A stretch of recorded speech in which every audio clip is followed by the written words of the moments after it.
एक बार की बात है, श्री दर्शन खुले हुए थे।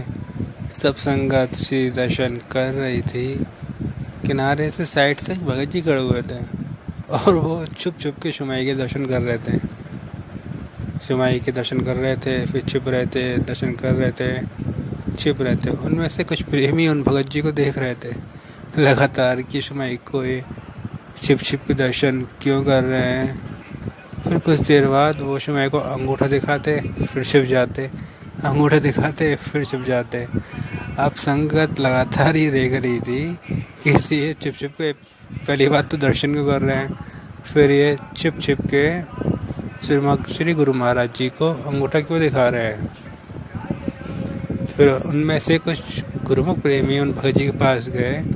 उन्होंने बोला कि भगत जी, आप श्री गुरु महाराज जी के छिप छिप के दर्शन क्यों कर रहे हैं, और फिर दूसरी बात, आप श्री गुरु महाराज जी को अंगूठा क्यों दिखा रहे हो। तो भगत जी ने कहा कि ये हमारे और गुरु महाराज जी के बीच की बात है।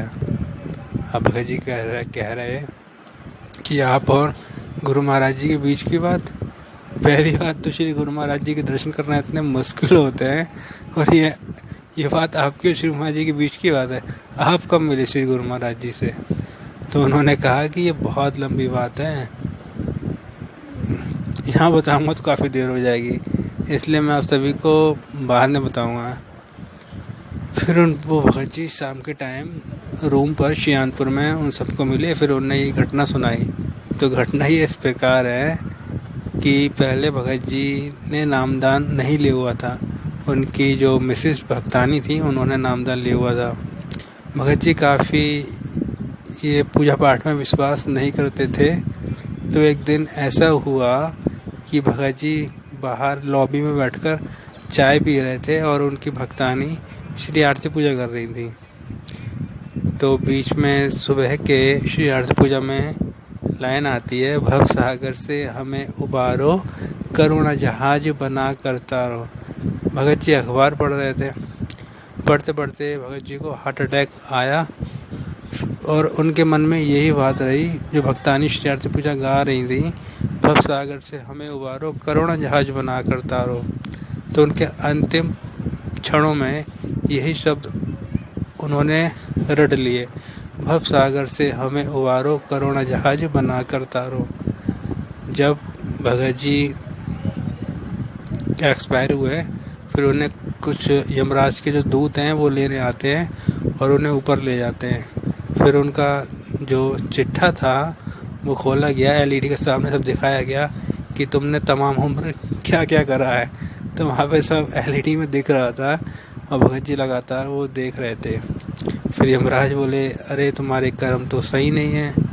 अब उन जो आरती पूजा भक्तानी गा रही थी, भव सागर से हमें उबारो, करुणा जहाज बना करता रहो, वो उन्हें याद रिया। वही उस समय भी वो वही रट रहे थे, भव सागर से हमें उबारो, भव सागर से हमें उबारो, करुणा जहाज बना करता रहो। फिर यमराज जी बोलते हैं कि इनके कर्म ठीक नहीं है, इन्हें गरम तेल की कढ़ाई में डाला जाए।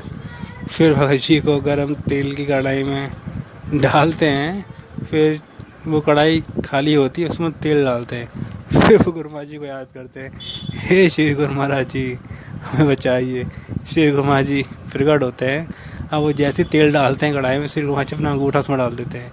श्री गुरु महाराज जी अपना अंगूठा डालते ही वो तेल ठंडा हो जाता है, बिल्कुल ठंडा तेल हो जाता है वो। तभी सब यमराज एकदम हैचंग रह जाते हैं, दौड़ के आते हैं, शुमाई को दंडवत प्रणाम करते हैं। देव फरमाते हैं, गुरु महाराज जी तेरी हिम्मत कैसे हुई मेरे भगत को यहाँ लाने की। तो यमराज जी बोलते हैं कि स्वामी जी, हमें नहीं पता था शिवानपुर धाम का गुरुमुख है, अगर ये हमें बता देते तो हमारी क्या हिम्मत थी, हम इसे लेके आते। तो उन यमराज जी ने बहुत शुमाई से क्षमा याचना करी। फिर शुमाई जी उन भगत जी को अपने साथ धरती पर ले आते हैं और उन्हें जीवित कर देते हैं। तो ऐसी लीलाएं लीलादाई भगवान जी की।